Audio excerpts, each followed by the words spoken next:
తాడేపల్లి మండలం చిరావూరులో కులాల మధ్య చిచ్చురేగింది. ప్రభుత్వం ఇంటింటికి రేషన్ ఇచ్చే వాహనంలో ఎండియు ఆపరేటర్ గా పనిచేస్తున్న రాజశేఖర్ అనే యువకుడిపై అగ్రవర్ణాలకు చెందిన కొందరు కులం పేరుతో అసభ్యంగా దూషించి దాడికి పాల్పడ్డారంటూ తాడేపల్లి పోలీస్ స్టేషన్లో ఫిర్యాదు చేయటంతో 10 మందిపై పోలీసులు ఎస్సీ ఎస్టీ అట్రాసిటీ కేసు నమోదు చేశారు.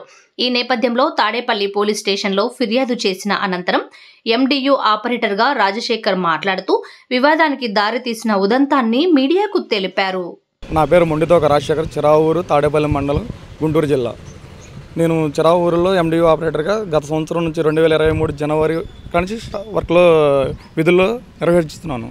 నేను ఎండియు ఆపరేటర్గా రైస్ డిస్ట్రిబ్యూషన్ ఇంటింటికి జగనన్న రైస్ పంపిణీ చేస్తూ ఉంటాను. అలాగే ఈరోజు యథావిధిగా నా విధులు నేను నిర్వహిస్తూ ఉన్నాను. వాలంటరీ అయిన కుమారాంజనేయులు పద్మ క్లస్టర్ నెంబర్ 4, 12 ఇరువైపులా ఇస్తూ ఉంటున్నాము. పోయిన జనవరిలో వాళ్ళ మనవరాలైన జాహ్నవి లేకుండా రైస్ ఇచ్చాం, 5 కేజీల బియ్యం.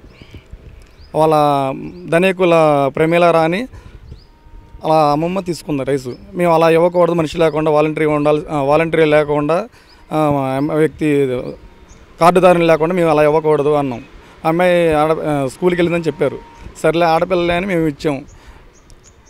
ఇవ్వగానే మేము అలా ఇవ్వకూడదు, గవర్నమెంట్ రూల్ ప్రకారం మేము ఎలా ఇస్తే మేము ఇచ్చినట్టు అమ్ముకున్నట్టు అయితే వాలంటీర్లు తమ్ము లేకుండా అవన్నీ శిక్షాలు తీసేసి చెప్పారు మాకు. దానికి నేను ఆడకి ఒక అరగంట దాకా వాగ్దానం జరిగింది. సరేలే బాగా ఇబ్బంది పెడతామని నేను ఇచ్చాను. ఇవ్వంగా కార్డు కూడా తీసుకుంటే కార్డు ఇలా వాళ్ళ అమ్మగారు సరే వేపిస్తాను బాబు, నేను చిరావూరు మెల్లింపూడి ఇవ్వటం వల్ల నేను మర్చిపోతా ఉంటాను, నాకు తెలియదు, నా కార్డు ఉంటే నేను గుర్తుపెట్టుకుంటాను, మీకు ఫోన్ చేస్తానని చెప్పింది. దానికి సరేలే వాళ్ళ అమ్మమ్మ వచ్చి కార్డు ఇచ్చింది నాకు. కార్డు ఇవ్వంగా సరే తీసుకోగా వాళ్ళ అమ్మ అయిన వాళ్ళ కూతురు వచ్చి కార్డు తీసుకొని కార్డు పోయిద్దని ఆ అమ్మాయి తీసేసుకున్నారు నా దగ్గర నుంచి. సరేలే కార్డు ఇచ్చారు కదా, నేను రైస్ తమ్మేస్తారని చెప్పి రైస్ ఇచ్చేసాను 5 కేజీలు. ఇవ్వంగా నెల మొత్తం డిస్ట్రిబ్యూషన్ చిరావూరులోనే 12వ తారీఖు దాకా డిస్ట్రిబ్యూషన్ జరిగింది. దానికి వచ్చి ఎవరు దానికి తమ్మేయకుండా అయిపోయింది. మళ్ళీ యథావిధిగా ఇప్పుడు ఈరోజు నేను రైస్ ఇస్తుండగా మళ్ళీ ఆ అమ్మాయి స్కూల్కి వెళ్తుంది. దానికి లేకుండా మళ్ళీ కార్డుకి రైస్ ఇవ్వాలన్నారు. అలా ఇవ్వకూడదమ్మా, మనిషి ఉంటేనే ఆ కార్డు దాన్ని రైస్ ఇస్తాం మేము అని చెప్పాను. అలా కుదరదు, నువ్వెవడు అలా చెప్పడానికి, నువ్వెవడరా మా చెప్పడానికి, నువ్వు 2 నెలలే మీరు ఉండేది, నా కొడక మీరు మీ తీసుకోవటం ఏంట్రా అని బాగా వాగ్దానం జరిగింది. అలా మాట్లాడితే నేను ఊరుకోనమ్మా మీ వాగ్వాదం జరిగింది. వాళ్ళ ఆయన ధనికుల ప్రమేల రాణి రామప్రసాద్ వచ్చి మీదకి వచ్చి నన్ను చొక్కా పట్టుకొని కిందకి లాగారు.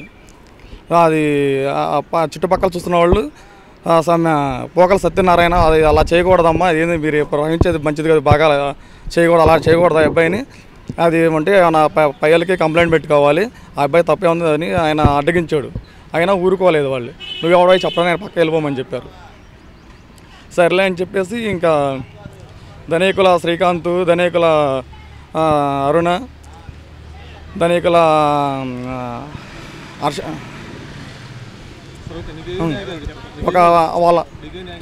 నాకు న్యాయం కావాలంటే మా కులాన్ని బాగా హింసిస్తున్నారు. మా దగ్గర నా కొడకల్లారా మీకు జగన్మోహన్ రెడ్డి గారు ఇచ్చాడు మీకు మాలా మదిగలకి ఈ కాళ్ళు 2 నెలలే అవి దిగిపోయినాక ఆడొంతు మీ అంతు చూస్తాము, నెక్స్ట్ మీరేరా మా టార్గెట్, చిరావూరులో ఎలా తిరుగుతారు చూస్తాం మేము, అక్కడ కొరణాల వాళ్ళు బెదిరించారు. ఆడ చూసుకొని మీకు బాగా రెచ్చిపోతున్నారు, ఊళ్ళో చూస్తాము మీరు ఎలా తిరుగుతారు రోడ్ల మీద, మీరు అలాగా జలం నా కొడకల్లారా, మా దగ్గర నా కొడకల్లారా, మీరు అయితే మేము బియ్యం తీసుకోవాలా, ఎప్పుడూ లేదు ఇలాగా, నా కొడుకు ఒకటి ఇలా పథకాలు పెట్టినాడు. నా న్యాయంగా ఏం జరిగిందంటే ఇలా కులాన్ని బాగా ద్వేషించారు. నెక్స్ట్ వచ్చేది వాళ్ళే అంట, మేము ఇలా తిరగలేము, మాకు ప్రాణభయంగా ఉంది కొంచెం. వాళ్ళ ఇంట్లో ఒక కుటుంబ సభ్యులు మొత్తం చుట్టుపక్కల వాళ్ళంతా వాళ్ళే, ఆ ఏరియా మా చౌదరీస్ ఏరియా, వాళ్ళ ఒక 10 మంది వచ్చి నా మీద వచ్చి బాగా దాడి చేశారు నా మీద.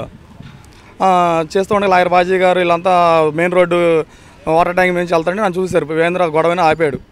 ఆపంగానే ఆయన ముందే నువ్వెంతా లవడాగలరా మీరు, ఆయన ముందు కూడా ఇలా మాట్లాడారు బాగా ఘోరాది ఘోరంగా. ఈరోజు ఉదయం సుమారు 9 గంటల ప్రాంతంలో మా చిరావూరు జడ్పీ స్కూల్ నందు నాడు నేడు వర్క్స్ జరుగుతుంటే హెచ్ఎం గారు పిలిచి అక్కడ కొన్ని పనులు చూడాలని చెబితే దానికి సంబంధించి చూడటానికి వెళ్ళాను. తిరిగి వచ్చే క్రమంలో మా ఊరు వాటర్ ట్యాంక్ దాటిన తర్వాత ఎండిఓ ఆపరేటర్ రాజశేఖర్ మీద మా గ్రామానికి చెందిన ధనేకుల రాంప్రసాద్, ధనేకుల ప్రమిళారాణి, ధనేకుల శ్రీకాంత్, ధనేకుల అరుణ, ధనేకుల సీతామహాలక్ష్మి, బొల్లు శ్రీనివాసరావు మరికొంతమంది అక్కడ ఈ బియ్యం విషయంలో ఇతనితో గొడవ పడతా ఉన్నప్పటికీ ఇతన్ని ఆ వ్యాన్లో నుంచి నెట్టి కింద పడేశారు. అప్పుడు ఆ సమయంలో అక్కడ ఉన్నటువంటి సత్యనారాయణ, వాలంటీర్ నాని, ఇంకొక చల్లపల్లి నాగేశ్వర అతను వచ్చి ఇతను పైకి లేపారు. నేను ఆపి ఏందని అడిగే క్రమంలో వీళ్ళు ఇతను నానా విధానంగా దూషించటం, కులం పేరుతో తిట్టడం, మాది నాకులారా మీ పేరు మీరు ఇచ్చే బియ్యాన్ని మేము తినాలంటారని నా కొడుకులారని తిట్టడం, ఈ 2 నెలలు మీరు ఇచ్చేది, తర్వాత నువ్వు అసలు బీడీ ఇవ్వటానికంటే నేను అక్కడే ఉండి అతను ఎండిఓ ఆపరేటర్ ఆ విధంగా దూషించొద్దు, వాలంటీర్ ద్వారా ఎండిఓ ఆపరేటర్ ద్వారా ఇవి పీడిఎస్ రైస్ డిస్ట్రిబ్యూషన్ జరుగుతూ ఉంది, మీరు కావాల్సిన వాళ్ళు తీసుకుని అంటే జగన్ కూడా నానా విధాలుగా దుర్భషలాడి ఆ వ్యాన్ మీద జగన్ బొమ్మలు కానీ వైఎస్ బొమ్మలు కానీ ఉండటానికి వీలు లేదని 2 నెలల్లో ఈ గవర్నమెంట్ మార్పేది మేము మాదిపల్లి మేము చూస్తాం చంపేస్తామని మీద బెదిరింపు ధోరణిలో దిగడం జరిగింది. మేము అక్కడ ఉన్న వాళ్ళం ఇంకా కొంతమంది పోయి ఈ తగాదని సద్దు మనకి ఇచ్చాం. ఆ తర్వాత వెళ్తూ కూడా తను చంపేస్తామని బెదిరించారు. దానిలో భయంగా ఈరోజు రాజశేఖర్ తాడేపల్లి సిఐ గారు కంప్లైంట్ ఇవ్వడం జరిగింది. సిఐ గారు ఏం జరిగిందని నన్ను కూడా పిలిచారు. అది చూడటానికి స్టేషన్ దగ్గర రావడం జరిగింది. వాళ్ళంతా క్యాష్ బై కమ్మ, ఇతను ఎస్సీ, ఇతను డిగ్రీ చదివి నిరుద్యోగిగా ఉన్నాడని ఎండిఓ ఆపరేటర్స్ పడినప్పుడు ఇతను పెట్టుకుంటే తాడేపల్లి మండలం చిరావూరు మిల్లింపుడు గ్రామానికి ఎండిఓ వ్యాన్ ఇతనికి ఇచ్చి ఉన్నారు. దానిలో భాగంగా సంవత్సరం పైనుంచి ఇతను బియ్యం డిస్ట్రిబ్యూషన్ మా గ్రామంలో 2 డీలర్షిప్ల వద్ద నుంచి చేస్తున్నాడు.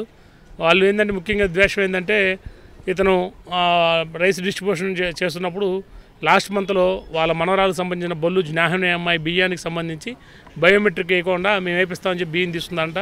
తర్వాత ఆ నెల అయిపోయేదాకా వేయలేదు. అతను స్టాక్ పాయింట్లో ఇతని దగ్గర 5 కేజీకి సంబంధించి బియ్యానికి డబ్బులు గడుచుకున్నారు. ఈ నెలలో కూడా మళ్ళీ ఇవ్వమంటే అమ్మాయి కాలేజీకి వెళ్ళింది కాబట్టి నేనేమన్నా మీరు వేరే పాయింట్కి వచ్చి వేరే పాయింట్కి అమ్మాయి ఎప్పుడైతే వచ్చినా ఊళ్ళో ఇస్తాం 15 రోజుల పాటు ఎక్కడో తీసుకోమన్నారు. రాజశేఖర్కి ఏ విధంగా అయితే అన్యాయం జరిగిందో అతను జరిగిన విషయాన్ని అక్కడ ఏం జరిగింది, అతని మీద ఏ విధంగా కులం పేరుతో దూషించారు, ఇతను వాళ్ళు ఏ విధంగా తిట్టారు కొట్టారు అనేది మేము చూసిన యథార్థం చూడడానికి ఇక్కడికి వచ్చాం. ఇతనికి చట్టపరంగా వాళ్ళ వారి నుంచి ప్రాణరక్షణ లేకుండా అదేవిధంగా కులం పేరుతో ఏదైతే దూషించారో దాని మీద కేసు కట్టి ఇతనికి తగిన న్యాయం చేయవలసిందిగా కోరుతా ఉన్నాం.